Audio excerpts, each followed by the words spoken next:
এই গরমে এর চেয়ে মজার স্ট্রবেরি মিল্কশেক রেসিপি আর আছে বললে আমার মনে হয় না। অনেক বেশি সহজ একটি রেসিপি আর অনেক বেশি মজার। তার জন্য লাগবে প্রথমে অনেকগুলো স্ট্রবেরি, এরপর হচ্ছে খেজুর, আর দিব কনডেন্স মিল্ক 2 টেবিল চামচ দিয়েছি। এরপর দিব ক্রিম, যেটা কেকের মধ্যে ব্যবহার করা হয়, সেই ক্রিম 1 টেবিল চামচ। আর দিব লিকুইড দুধ 1 মগ। এগুলোকে ভালো করে ব্লেন্ড করে নিব। কোনো চিনি ব্যবহার করতে হবে না, কারণ কনডেন্স মিল্ক আর খেজুরের জন্য অলরেডি মিষ্টি হয়ে গিয়েছে। এরপর ভালো করে ব্লেন্ড করার পর দেখুন অনেক সুন্দর একটা বেবি পিঙ্ক কালার এসেছে।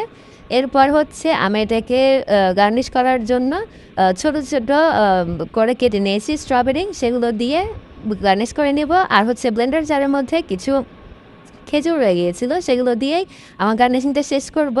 অনেক বেশি সহজ একটি রেসিপি আর অনেক বেশি মজার একটি মিল্কশেক, আপনারা অবশ্যই ট্রাই করবেন। আপনারা যদি স্ট্রবেরি দিতে না চান, স্ট্রবেরির পরিবর্তে আপনারা কলা বা তরমুজ বা পেঁপে বা সামনে আমের দিন আসছে, আমও ব্যবহার করতে পারেন।